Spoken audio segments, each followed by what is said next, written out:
히스기야라는 왕이 있었습니다. 열왕기 상서와 하서가 있죠. 열왕기는 무슨 뜻이냐면 10명의 왕이라는 얘기가 아니고, 저는 옛날에 성경을 잘 몰랐을 때는 왕들의 10명 왕들을 기록하는 건 줄 알았는데 그게 아니고, 그 이스라엘이 그 통일 왕조를 이루다가 북왕국 이스라엘과 남왕국 유다로 이 분단이 되어졌습니다. 분단이 우리나라 지금 남북 분단 마냥 이렇게 분단이 되어졌는데, 대부분의 이스라엘 지파 10개 지파 이상이 북이스라엘 쪽에 편입이 되어졌고, 또 유다와 베냐민 지파 이 2개 지파가 남유다로 이렇게 갈라지게 되어진 것이죠. 북이스라엘과 남유다에 있는 여러 왕들을, 그러니까 왕들을 쭉 이렇게 줄을 세운 겁니다. 그래서 이 열조들, 왕들의 열조들을 기록한 책, 우리나라 그 조선시대에 조선 왕조 실록이라는 특별한 문헌이 있지 않습니까? 정말 특별한 문헌이에요. 전 세계적으로도 그런 왕들에 관한 그 기록을 갖고 있는 나라가 흔치 않습니다. 아니, 없다고 보시면 됩니다. 우리나라보다 훨씬 그 역사가 오래된 그 중국 같은, 거기에서 얼마나 그 중원의 대륙을 지배하고 장악했던 그 왕들이, 황제들이 있었습니까? 그런데 그런 나라에도 없는 그런 기록들이 우리나라 갖고 있는 거죠.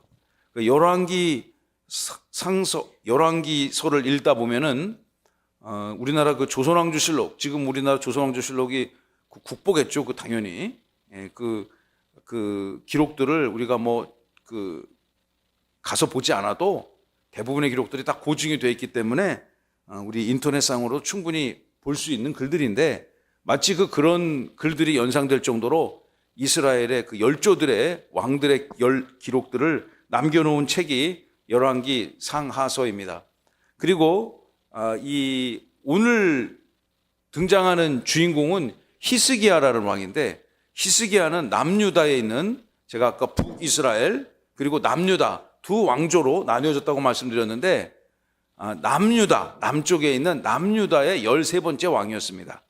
그런데 이 북이스라엘에는 정말 눈을 씻고 찾아보아도 좋은 왕이, 북이스라엘에 무슨 좋은 왕 혹시 여러분 기억나시는 분 있습니까? 만약 그 성경에 그런 인물이 있다고 찾는다면 이거 대단한 발견인데, 그런 왕이 없습니다. 북이스라엘에 있는 왕들은 정말 좋은 임금이 한 사람도 없었습니다. 정말 다 나쁜 사람들이었고 못된 사람들이었고 하나님 앞에 패역한 사람들이었습니다.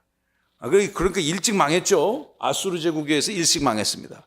그런데 이 남유다에도 대체적으로 하나님 말씀을 패역하고 우상을 가까이하고 또 산당을 출입하고 성전 제사를 제대로 드리지 않고 이런 왕들이 대부분이었는데, 가끔씩 가뭄에 콩나듯이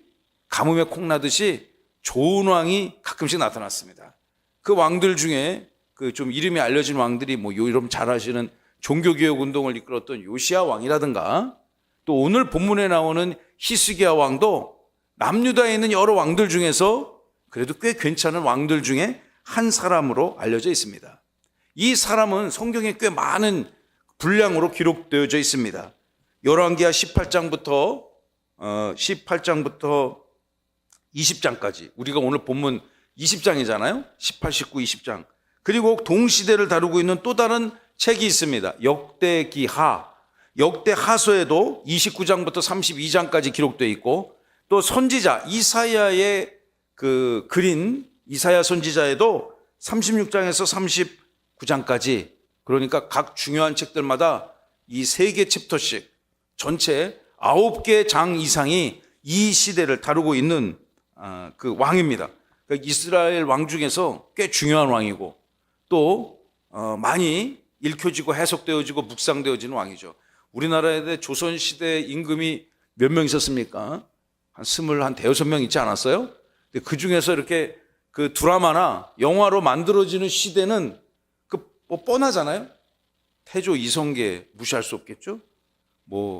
그리고 이방원 시대, 태종 임금, 또 세종대왕, 성종, 연산군, 또 임진왜란, 정묘호란, 그 병자호란 시대에 선조나 그런 그 드라마로 만들어질 수 있는 왕들의 시대는 이게 손으로 이렇게 꼽을 정도죠. 그런 시대처럼 이 남유다 왕들 중에서 이 히스기야 왕은 이스라엘 백성들이 계속 묵상하도록 성경의 여러 챕터를 거쳐서 기록이 되어져 있는 것입니다. 여러분, 오늘 이 열왕기하 19장 20장 1절로 11절의 본문, 여러분이 읽기 잘 하시는 말씀인데 이 말씀 속에 계시된 하나님의 크신 뜻들을 함께 살펴보기를 원합니다. 여기에는 두 가지 사건이 담겨 있습니다. 첫째는 병들어 죽게 된 히스기야 왕의 생명을 하나님께서 15년 연장시켜 주신 사건, 또 그에게 하나님의 치유와 회복, 기적의 역사가 임했음을 증거하는 하기 위해서 해 그림자가 10도 뒤로 물러나는 그런 초자연적 현상, 이것들을 다루고 있습니다. 오늘 이 말씀을 여러분 한 절 한 절 묵상하시면서 여러분 인생을 향한 하나님의 뜻들을 함께 헤아려 보시기를, 또 여러분의 인생을 절대적으로 붙드시고 또 구원하시기를 기뻐하시며 복 주시기를 기뻐하시는 하나님의 절대적인 주권을 바라보시고 또한 신뢰하는 귀한 은혜가 있기를 주의 이름으로 축복합니다. 먼저 1절과 3절의 본문을 함께 묵상합니다. 이 사람이 병들었습니다. 히스기야 왕이 질병에 걸렸습니다. 어떤 질병인지는 정확하게 알 수는 없지만 아마 아주 극심한 피부 질환으로 예상이 되어집니다. 추정이 되어집니다. 그런 질병을 걸린 자가 할 수 있는 게 뭐가 있을까요? 물론 병원도 가야 되겠지만, 병원에 가서 전문가들의 치료도 받아야 되겠지만, 인생이 이 막다른 골목 앞에 놓여져 있을 때 꼭 질병이 아니더라 하더라도 우리가 찾을 이는 세상이 아니라 하나님임을 믿으시기 바랍니다. 자, 1절의 말씀을 함께 읽어봅니다. 시작. 그때 히스기야가 병들어 죽게 되매 아모스의 아들 선지자 이사야가 그에게 나와서 그에게 이르되 여호와의 말씀이 너는 집을 정리하라, 내가 죽고 살지 못하리라 하셨나이다. 히스기야가 있었던 시대에는요, 이 주변에 나라는 이 이스라엘이라는 나라가 생각보다 큰 나라가 아닙니다. 그러니까 우리나라 이게 남한 있죠. 남한에 한국을 이렇게 동서로 쫙 나누면 선거 끝나고 나면 이제 개표 방송할 때 우리나라 선거하면 오른쪽은 빨간색, 왼쪽은 파란색, 보통 그렇게 나오잖아요. 그래서 나라가 이렇게 딱 갈라져 있지 않습니까? 그 딱 갈라진 절반 사이즈. 이스라엘이 우리나라 한국보다도 훨씬 국토는 작은 나라예요. 우리나라가 그 나라에 비하면 아마 2배 정도 될 겁니다. 제가 이스라엘을 몇 차례 다녀왔는데 이 동쪽에서 서쪽 끝으로 가는데 2시간이면 간다고 하고요. 남쪽 끝에서 북쪽으로 차 타고 쭉 가면 5시간 정도만 간다고 하니까 대충 이게 견적이 나오죠. 우리나라 한국의 그 절반 사이즈 정도 되는 나라입니다. 근데 이 나라가 지금 갈려져 있어요. 북이스라엘과 남유다로 분단된 상태이고 이미 북이스라엘은 멸망된 상태입니다. 아수르 제국이라고 하는 당대 가장 호전적이고 정말 깡패 집단 같은, 아주 그냥 이 정복지 다른 나라 민족 땅을 정복하고 나면 완전히 그냥 씨앗을 말려버리는, 멸족시켜버리는 그런 악한 민족들이 북이스라엘을 이미 장악했고 남유다도 계속해서 침공해가지고 호시탐탐 노리는 그때에, 그러니까 국가의 안위가 바람 앞에 등불과 같은 그런 시대를 겪었던 것이 바로 히스기야 왕 때입니다. 그 완악하고 곤고한 국가적 위기 상황에 국가 최고 지도자가 지금 어떤 상태입니까? 질병에 걸린 겁니다. 질병에. 나라가 이미 10개 부족 중에서 12개 부족 중에서 지파 중에서 10개 지파는 이미 다 사라져 버렸고 2개 지파 간신히 남아서 국가적 이 명맥을 유지하고 있는데, 그나마저도 언제 어느 때 아수르에 의해서 초토화될도 이상할 것이 없는 그런 국가적 위기 상황에 이 최고 지도자의 건강의 위기가 찾아온 거죠. 지금 우리나라 통치를 하는 국민의 주권을 위임받아서 통치하는 대통령이나 이 왕들의 이 건강 상태는 여러분 국가의 그 1급 비밀 아니겠어요? 그래서 남의 나라 가서 순방을 할 때도 그거 가지고 그 상대방 국가에서 그 왕의 건강 정보를 캐낼까봐 뭐 먹는 것, 그리고 또 가서도 뭐 화장실에서 볼일 보는 것, 그거 다 아마 처리를 잘 할 것 같아. 막 함부로 막 버리고 그러지 않을 것 같아요. 왜냐하면 그것이 중요하니까, 대통령 최고 지도자의 건강에 관한 정보가. 근데 이 히스기야가 병들어 죽게 되었다고 1절에 기록합니다.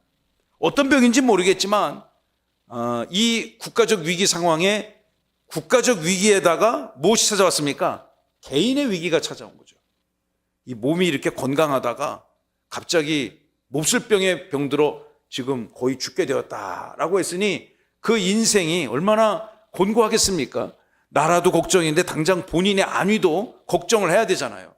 근데 그럴 때 하나님의 뜻이 그에게 임했는데, 선지자 이사야가 증언하기를, 여호와께서 그러시는데 너는 집을 정리하라. 내가 죽게 될 것이고 살지 못하게 될 것이다 라는 하나님의 말씀 계시를 했다는 거죠. 이게 뭐하라는 얘기입니까? 1절에 보시면 너는 집을 정리하라. 내가 죽고 살지 못하리라. 뭐하라는 얘기죠? 요즘 말로 하면 죽을 준비를 해라, 그 얘기죠. 신변을 정리해라는 얘기입니다. 그러니까 빨리, 후계자가 없다면 빨리빨리 세우고 이것저것 결정해야 될 일 빨리빨리 하고 이제 삶을, 이 땅에서의 삶을 마무리할 준비를 하라는 것입니다. 죽을 준비를 하라. 시한부 인생을 통보받고, 그리고 히스기야가 여러분 얼마나 괴롭겠어요.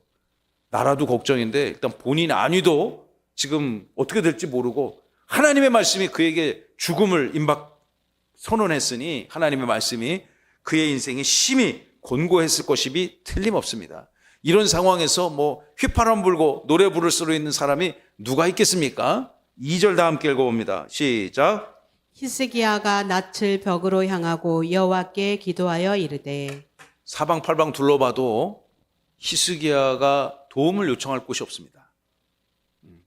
자기가 자기 몸을 봐도 그때 당시 의술로 회복될 수 없는 질병임에는 틀림이 없습니다. 누구에게도 위로받을 수 없는 그가 택한 것은 무엇이냐? 그의 얼굴을 벽으로 향하고 그의 얼굴을 벽으로 향하고, 그리고 오직 여호와께 전념하기 시작합니다. 여호와께, 얼마나 제가 늘 자주 드리는 말씀이잖아요. 여러분, 우리가 지금 2025년 11월 살아가면서 이 말씀을 읽고 있지만 우리 성경 속으로 여러분 한번 몸을 던져보시기 바랍니다. 여러분이 히스기야가 되보시고요, 히스기야 옆에 있는 그 남유다의 관료적 입장에서, 그 왕의 측근 관료 입장에서 이 본문을 한번 읽어보시고, 또 이사야의 마음에서 이 글을 한번 읽어보시고, 성령 하나님의 입장에서 이 본문을 읽어보시기 바랍니다. 여러분이 히스기야라면 이런 상황에서 세상을 바라볼 게 없죠. 세상을 딱 단절하고 하나님 앞에 집중하기 위해서 이런 거를 뭐라고 하느냐, 면벽했다는 거죠. 벽을 마주하고 정말 죽느냐 사느냐를 놓고 사생결단하는 그 기도를 그가 드리기 시작했다는 것입니다. 아무래도 기도할 때도 그의 전심과 전력이 다해졌을 거라고 생각합니다. 하나님께 이제 그의 인생이 얼마 남았는지 아무도 알 수 없는 그 상황에서 그는 세상의 것을 내려놓고 하나님에게 그의 삶을 맞추기로 결심했습니다. 여러분, 그가 어떻게 기도할 거예요? 이제 기도했다라고 나오는데, 첫째, 1절에는 그가 죽게 되었다. 둘째, 그래서 그는 세상과 단절하고 하나님 앞에 나아갔다. 이것이 2절의 내용입니다. 그럼 그런 사람이 이제 어떤 기도를 했는지 3절을 한번 읽어봐야 되겠습니다. 3절 다 함께 시작. 여호와여 구하오니 내가 진실과 전심으로 주 앞에 행하며 주께서 보시기에 선하게 행한 것을 기억하옵소서 하고 히스기야가 심히 통곡하더라. 여러분, 이미지가 좀 그려지십니까? 벽을 마주하고 세상 아무도 자기 방에 들이지 못하게 하고 오로지 하나님만 만나는 그가 여호와 앞에 간절히 기도합니다. 이런 기도를 하는데 그 어떤 가식이 있고 위선이 있겠습니까?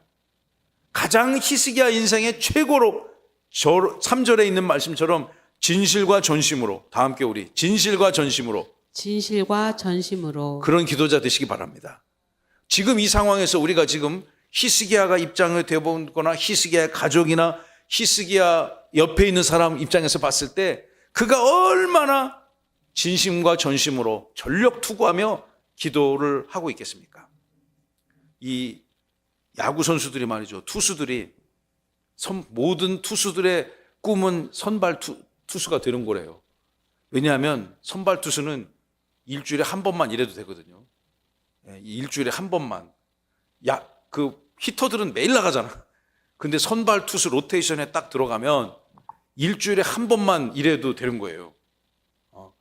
나가가지고 3번 나가가지고 한 번만 승리를 갖다 줘도 A급 투수가 되는 거예요. 근데 그 사람들이 그럼 일주일에 한 번 자기가 경기장에 올라갈 그날에 맞춰서 컨디션을 관리하지 않겠습니까?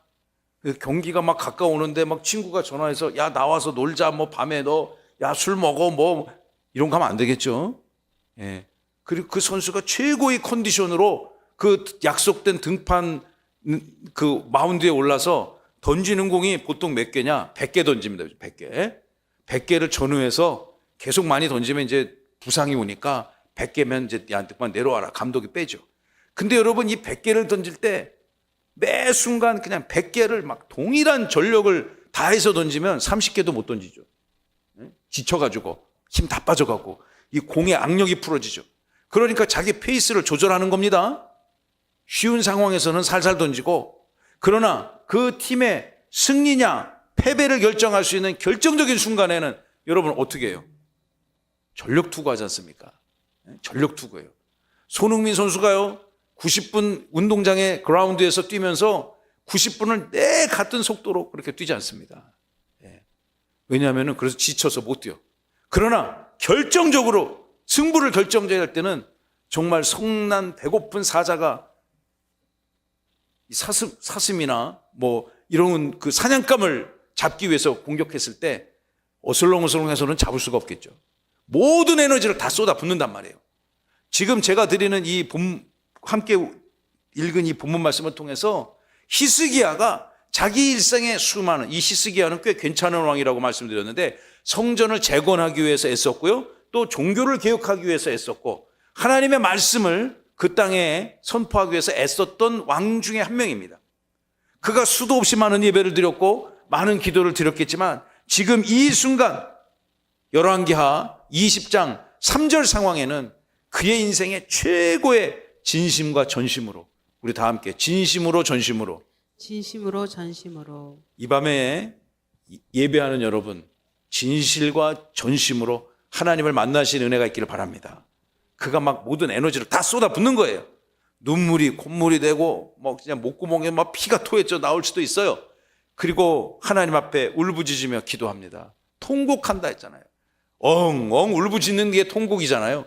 눈물 이렇게 흘러가지고 휴지로 닦는 그건 통곡이 아닙니다. 눈물이 나오는 거죠. 그러나 그가 진심으로 통곡하면서 그가 어떻게 이제까지의 삶을 살았는가를 하나님이 날 좀 기억해 달라고.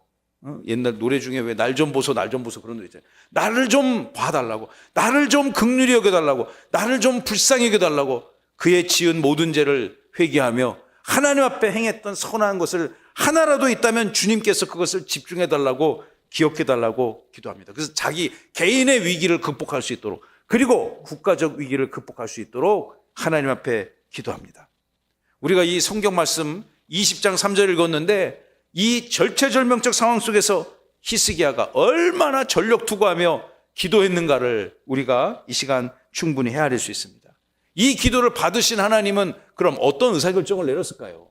이 기도를 이미 하나님께서는 히스기야의 생명을 취하기로 결심하셨는데 히스기야가 자기의 인생을 걸고 생명을 걸고 진실로 전심으로 하는 그 기도에 하나님은 응답하셨음을 믿으시기 바랍니다. 자, 우리 4절과 7절 말씀 하나님께서 기도를 응답해 주셨습니다. 4절을 함께 읽어봅니다. 시작. 이사야가 성읍 가까운 데까지도 이르기 전에 여호와의 말씀이 그에게 임하여 이르시되 여호와의 말씀이 선지자 이사야에게 임했다. 여기서 말하는 선지자 이사야가 당시에 했던 과업이 무엇입니까? 하나님의 말씀을 그 시대 백성들에게 딜리버리, 택배, 전달해 주는 역할을 했습니다. 우리 물건 이렇게 제대로 보통은 전달해 주지 않습니까? 물건이 자기가 주문한 사람에게 제때 필요할 때에 가장 빨리 또 적시에 이것이 전달이 돼야 되는데, 여러분 선지자들이 구약시대에 했던 사명이 뭐냐? 하나님의 계시를 받고 그 계시를 그 시대에 선포하는 것이 선지자들의 사명이었습니다. 이 선지자가 우리 1절 상황에서는 히스기야의 죽음을 선포했는데, 하나님께서 3절에 그 히스기야의 진실과 전심으로 하는 기도를 듣으시고 하나님도 그 계획을 바꾸셨다는 것입니다. 할렐루야. 놀라운 본문이죠. 자, 그리고 하나님이 막 급하셨어. 이제는 하나님이 급하셔갖고 진실과 전심으로 하는 그 기도를 들으시고 급히 이사야에게 제2차 계시를 내립니다. 너는 빨리 나의 이 말을 전하라는 것이었죠. 5절을 봅니다. 너는 돌아가서 내 백성의 주권자가 되는 히스기야에게 다음과 같이 전하라는 것입니다. 여러분, 우리 같이 두 번째 줄 왕의 조상부터 함께 읽어볼까요? 시작. 왕의 조상 다윗의 하나님 여호와의 말씀이 내가 내 기도를 들었고 내 눈물을 보았노라. 내가 너를 낫게 하리니 내가 3일 만에 여호와의 성전에 올라가겠고. 6절. 내가 내 날에 15년을 더할 것이며 내가 너와 이 성을 아수르 왕의 손에서 구원하고 내가 나를 위하고 또 내 종 다윗을 위함으로 이 성을 보호하리라 하셨더라. 하나님이 얼마나 급하신지 말이죠. 이 히스기야의 생명을 연장시켜 주시겠다는 하나님의 계획을 속히 이사야를 통해서 그에게 전달해 주고 싶으셔서 이사야를 급히 부르셨다는 것입니다. 하나님의 응답은 무엇입니까? 5절의 중반을 보시면 내가 너의 기도를 들었다. 이 밤에 기도하는 여러분의 기도를 하나님이 들으실 줄로 믿습니다. 여러분, 기도를 하면요, 저도 목회를 이렇게 날마다 하고 있지만 참 목회는 미스테리예요. 교회는요 신비 그 자체이고 하나님이 하시는 일이 분명히 있음을 믿으시기 바랍니다. 저도 여러분처럼 세상 경험이 그래도 적지는 않습니다. 여러분들처럼 세상에 나가서 돈도 벌어봤고요, 또 성취감도 느껴보고 배신당해가지고 뒤통수도 맞아봤습니다. 이런 저런 일들을 경험하고 목회를 하고 있는데, 목회를 해보니까 저의 스승께서 이렇게 얘기하셨습니다. 교회, 여러분 따라해볼까요? 교회. 시작. 교회는 예수를 그리스도라 고백하는 사람들이 모여있는 곳입니다. 그러니까 이단은 교회가 아니에요. 네. 이단은 그냥 제가 언젠가 그 주일 설교 때 얘기했는데, 이단은 교회라 안 하고 그냥 저는 이단 무리, 좀 점잖하게 표현하면 이단 공동체 정도로 저는 이야기합니다. 근데 이 교회는 제 스승께서 하시는 말씀이 교회는 신비로움 그 자체라는 거예요. 교회는 인간의 이성이나 통찰력으로 헤아릴 수 없는 하나님의 영이 임하는 거라는 거예요. 근데 그 말이 제가 목회를 하기 전에 잘 이해가 안 됐는데, 저의 목회 경력이 하루하루 쌓일 때마다 그 말이 참이고 또 진실이라는 것을 고백하지 않을 수가 없습니다. 여러분, 기도는 신비로운 것입니다.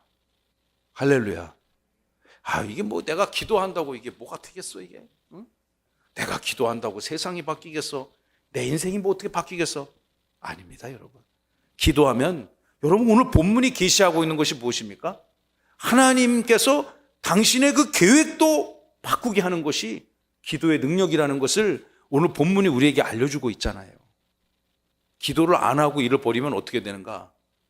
기도 안 하고 일할 수 있을까요? 없을까요? 1번 할 수 있다, 2번 할 수 없다. 시작.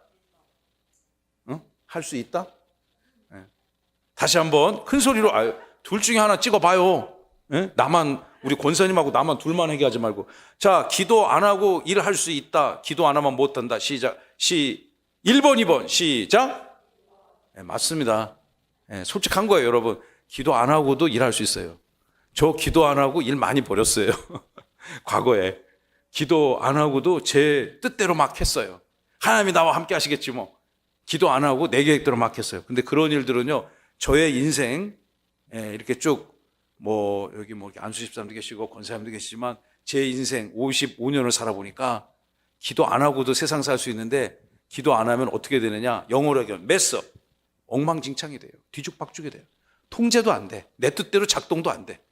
여러분 자동차를 착 몰고 가다가 요즘엔 자동차 좋아가지고 막 사륜구동 같은데 미끄러운 길도 막 겨울에 척척 올라가지만 어떨 때 차가 내 말을 안 들을 때 있잖아요. 그죠? 예, 사람만 미끄러진 게 아니라 차도 막 미끄러지면 이 휠이, 핸들이 말을 안 듣습니다. 기도 안 하고 인생 살면 그렇게 될 가능성이 매우 높습니다. 그런데 앞이 깜깜하지만 이 히스기야가 무슨 소망이 있어요, 지금? 나라는 망해. 자기도 죽을 것 같아.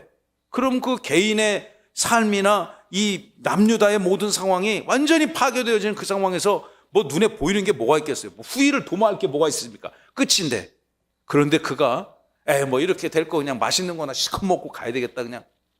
여태까지 못했던 거 실컷 즐기다 가야지. 여러분 그런 삶을 선택할 수도 있어요. 그러나 그가 선택한 것은 하나님 앞에 나아가 이 위기를 극복하게 해달라고 기도하는 것입니다. 이 선지자가 하나님의 메시지를 전하던 이 시대에 하나님께서 그의 기도를 들으시고요. 내가 5절 너의 기도를 들었다. 내가 너의 기도를 들었고 네가 조금 전에 흘리며 통곡하며 흘렸던 내 눈물을 내가 확실히 뭐 했다? 보았다. 내가 너를 치료하여 줄 것이고 할렐루야. 다시 3일 안에 너를 성전으로 회복시켜 주겠다. 하나님의 이 엄청난 계획을 히스기야가 이것을 듣고 얼마나 기뻤을까요? 여러분 기도하지 않고 살지 마시고 날마다 기도하며 하나님 앞과 여러분과 이 주파수를 맞추시기 바랍니다. 할렐루야. 제가 어저께 그저께인가 대전 극동방송에 다녀왔습니다. 거기 사장님이 와서 계속 예배 인도해달라고 몇 달 전부터 그래서 나는 그런데 주변이 없어서 능력도 없고 실력도 없어서 나 그런데 안 다닌다고 계속 연락이 와서 그냥 너무 사양하게 그래서 한번 다녀왔어요. 다녀와가지고 그분하고 그 대전 극동방송 사장님하고 그분 말로는 자기가 이렇게 목사님들하고 15분 이상 대화를 안 한대요. 바빠가지고 그분 말로는. 그런데 저랑 아침에 몇 시간 놀았냐면 2시간 놀았어요. 2시간 이런저런 하나님 일 얘기하고 교회 얘기를 하다가 2시간을 이렇게 대화를 하고 왔습니다. 근데 그분이 목사님 뭐 저희가 드릴 건 없고 이렇게 선물을 좀 준비했는데 그래서 나 이런 선물 안 받고 싶다고 그러니까 이제 뭐 책이에요. 다 대부분. 책 선물하고 뭐 이런 거를 이렇게 쭉 주셨어요. 다음에 또 보자고 그러면서 근데 집에 와가지고 이게 뭐가 들었나 보니까 라디오가 하나 들어온 거예요. 그 라디오 전문 방송이지 않습니까? 예, 극동방송, 파이스트. 이 우리나라의 저 유럽 사람들 이쪽에서는 여기가 동쪽 끝 아닙니까? 아시아 대륙 동쪽 끝이니까 그 극동방송, 아시아 곳곳에 복음을 전한 자, 그것이 그 설립자의 뜻이겠죠. 조그만 라디오를 줬어요. 예, 주파수 이렇게 맞춰서. 요즘 그런 라디오가 쓰는 사람 어디 있겠어요? 다 스마트폰으로 데이터가 딱 돼가지고 하면은 그 지글지글거리는 잡음도 없지 않습니까? 아주 깨끗하게 소리가 들리는데, 근데 요만한 요 손바닥만한 라디오를 줬습니다. 그래서 그거를 연결을 시켜서 이렇게 보니까 정말 아주 재래식 라디오더라고요. 그런데 제가 얼마 전에 군사 전문가 있잖아요. 이 군사 전문가의 그 강연을 내가 들은 적이 있는데 EBS인가 거기서 본 걸 들은 적이 있는데 만약에 전쟁이 났다 가정입니다. 이 땅에는 다시금 그런 게 안 날 줄로 믿습니다. 아멘. 기도해야 되겠죠. 그런데 만약에 전쟁 났을 때 필요한 반드시 그 가지고 있어야 될 필수품이 몇 가지를 가르쳐 주더라고요. 여러분 라면 필요할까요? 안 필요할까요? 예? 뭐 무슨 일이 있을 때 막 라면 막 그냥 막 몇 10박스씩 막 사재기 하고 옛날에 그런 거 있었잖아요. 요즘은 뭐 거의 그런 일 없지만 근데 전쟁 났을 때 라면은 필수품이 아니라는 거야. 그분 말에 가면. 예. 왜냐하면은 불을 떼야 되잖아요.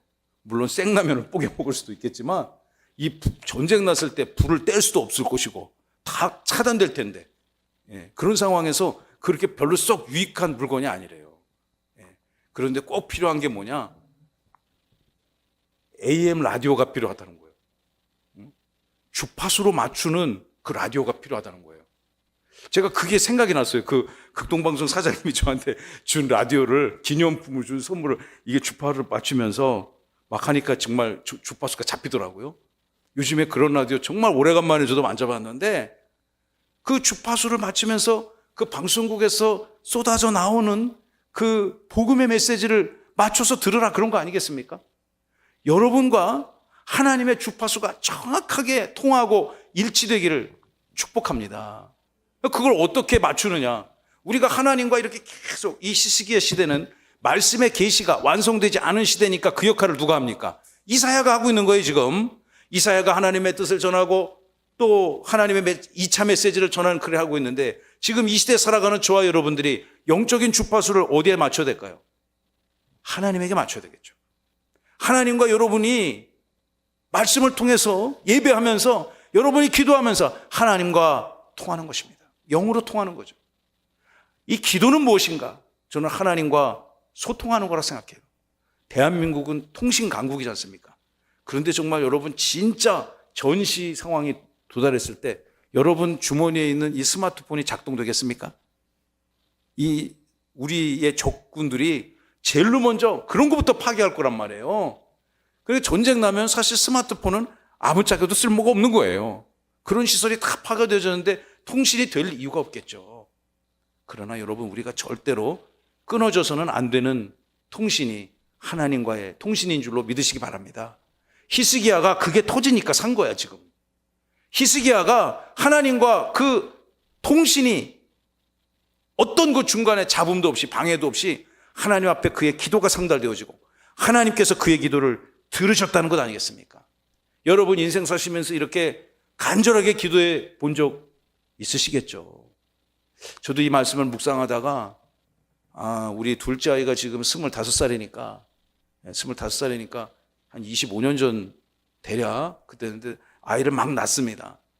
이제 제 아내가 아이를 막 낳는데 생후 한 달 만에, 그러니까 완전 신생아지 않습니까? 신생아 때 큰 질병이 생겼습니다. 그래서 큰 병원을 막 여기저기 다니면서 검사를 막 했는데 그 검사도 너무 힘든 검사더라고. 제가 보니까 그냥 전 그 신생아를 그 검사 어디가 아픈지 검사를 해야 되니까 막 이렇게 딱 엎어놓고 그냥 막 척수를 뽑아가지고 하는 그런 검사인데 정말 지금도 그 되게 아팠을 것 같아. 말은 못하지만 그 아이가. 근데 검사를 했더니만은 그 결과가 굉장히 비관적이에요. 그 의사 선생님이 당신의 아이는 정상인으로 살기가 어려울 거다. 말도 못할 것이고 걷지도 못할 것이다. 그럴 가능성이 대단히 높다. 그러니까 마음에 염두를 두라. 그런 얘기를 하는 거예요. 저도 이제 젊었죠, 그때는. 지금도 젊지만. 여러분, 그런데, 그때 그런 상황에, 그때 굉장히 좋은 병원이었는데, 좋은 병원에 평생 그런 것을 연구하고 또 임상으로 치유했던 의사 선생님이, 이거는 안 될 것이다. 당신의 아이는 생명을 잃지는 않겠지만 정상인으로 사는 것이 불가능하다. 라는 얘기를 제가 직접 들었습니다. 그러니까 할 수 있는 게 뭐겠어요? 기도밖에 할 게 없는 거예요. 기도밖에 할 게 없어요. 그래서 제가 교회를 찾아가서 기도했습니다. 나는 나름대로 이제까지 살면서 선하게 하나님 말씀 붙들고 살았는데 왜 이 벌을 주면 나한테 주시지 왜 얘한테 주냐고. 얘는 아무런 죄가 없는데. 비록 인간이니까 원죄야 갖고 태어났겠지만 그래도 할 수만 있으면 이 아이의 받을 벌이 있다면 나에게 달라고, 그리고 좀 고쳐달라고, 이런 기도가 그냥 자연스럽게 나오대요. 어디 써가지고 읽는 그런 기도가 아니라 제발 좀 살려달라고, 나를 좀 불쌍히 여기시고 저 아이의 생명과 건강을 지켜달라고. 여러분 이제 그렇게 기도를 했던 기억이 지금도 잊을 수가 없습니다. 하나님께서 긍휼히 불쌍히 여기셔서 그 아이를 잘 회복시켜 주셨고 군대도 잘 다녀왔습니다. 잘 다녀와서 그 아이가 제대할 때 갖고 온 그 보급품을 제가 지금도 잘 쓰고 있습니다. 아주 요즘 군대 보급품의 질이 상당히 좋아요. 특히 압도적으로 좋은 게 양말이야. 요즘 현역 군인들이 쓰고 있는 양말이 참 좋더라고요. 지금도 그거 신고 있습니다. 그리고 그렇게 잘 회복됐다는 얘기죠. 여러분 인생에 이런 절체적인 상황이 있을 때 우리가 할 수 있는 게 무엇인가? 기도밖에 없습니다. 꼭 이런 건강뿐만 아니라 크고 작은 여러분의 인생의 순간에 하나님 앞에 여러분의 인생이 초점을 맞춰주시고 회복되어지는 역사가 있기를 간절히 바랍니다. 따라해볼까? 하나님께 주파수를 맞춥시다. 주파수를 맞추시다. 네, 무슨 꼭 미스터 트롯 노래 제목 같긴 한데 하나님께 여러분 영적 주파수를 맞추세요. 그리고서는 여러분의 진심을, 여러분의 전심을 토로하시기 바랍니다. 간절히 소망하는 바를 하나님께 아뢰시기 바랍니다. 이 기도가 주님께 상달되어진다면, 이 본문에 의하면 하나님도 당신의 계획을 바꾸신다는 것입니다. 할렐루야. 놀라운 얘기죠.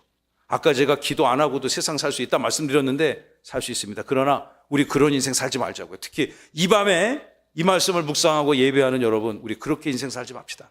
그런데 기도하면 어떻게 되는 줄 알아요? 기도하면 어떻게 될까요?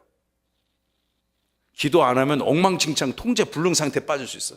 그러나 기도하면요, 여러분이 바람과 생각보다도 월등히 더 뛰어난 하나님이 개입하시는 것입니다. 여러분 인생에.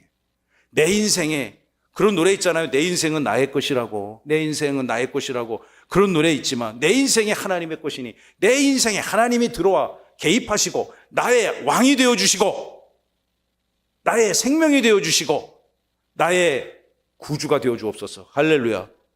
여러분 이렇게 고백하는 인생들에게 하나님이 히스기야의 인생에 개입하듯 저와 여러분의 인생 가운데 여러분의 가정과 우리 주님의 몸된 교회와 이 땅 한반도에 이 민족 이 나라에 하나님의 개입이 나타날 줄로 믿습니다.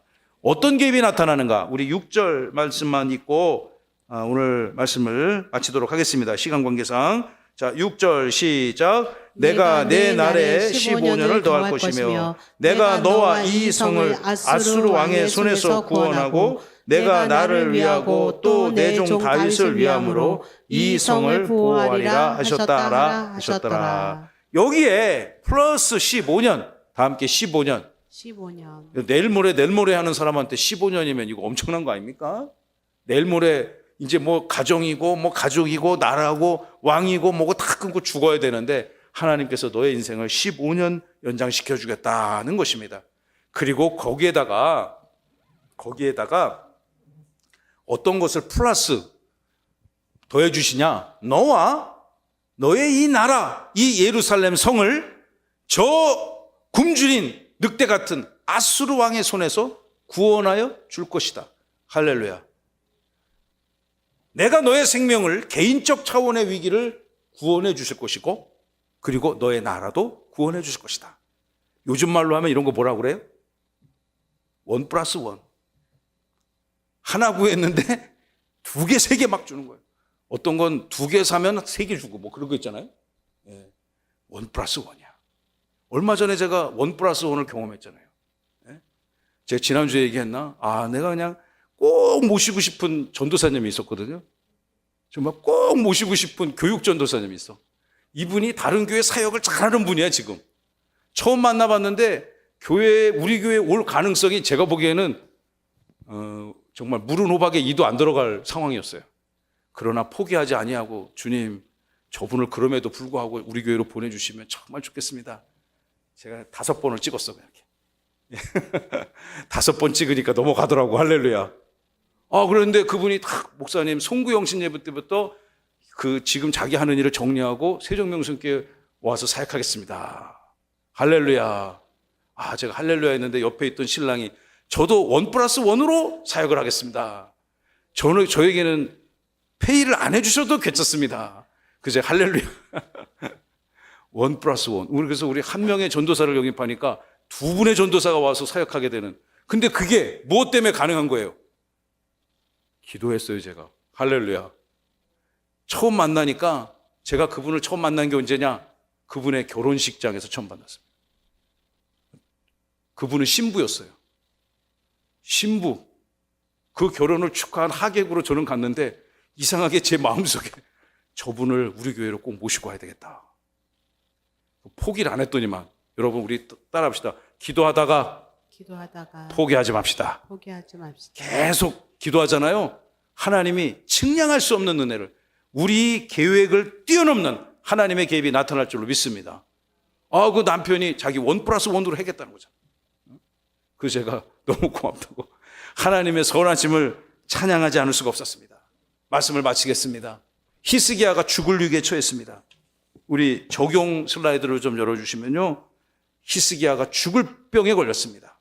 그런데 하나님께서 그에게 기도하게 하셨고, 기도하는 그에게 하나님의 뜻을, 하나님의 계획을 바꾸시는 귀한 역사가 하나님의 은혜 가운데 나타났습니다. 비록 기도라는 것이 우리가 무조건 그냥 막 때를 써가지고 하나님 막 땡깡 부리고, 여러분 그런 것도 기도될 수 있겠지만, 기도하면 할수록 하나님의 거룩한 뜻과 나의 뜻이 같아지는 귀한 축복의 선물이 됨을 믿으시기 바랍니다.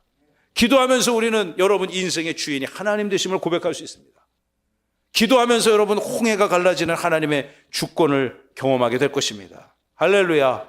우리가 집중해야 될 거는요, 세상이 아닙니다. 히스기야가 국가적, 개인적 차원의 절체절명적 위기가 찾아왔을 때 그가 선택한 것은 무엇이냐? 세상과를 단절하고 벽을 향해서 여호와 앞에 기도하기 시작했다는 것입니다. 이 밤에 예배하는 여러분 모두의 삶에 그 하나님이 주인 되심을 믿음으로 고백하시는 은혜가 있기를 축복합니다. 하나님의 영광이, 하나님의 선한 도우심이 날마다 풍성히 강력히 임하셔서요, 하나님이 내 인생을 이렇게 도우셨다고 하나님의 선하심을 박수치며 증거하고 찬양하고 간증하는 귀한 믿음의 백성 되시기를 살아계신 예수님의 이름으로 축원하고 축복합니다.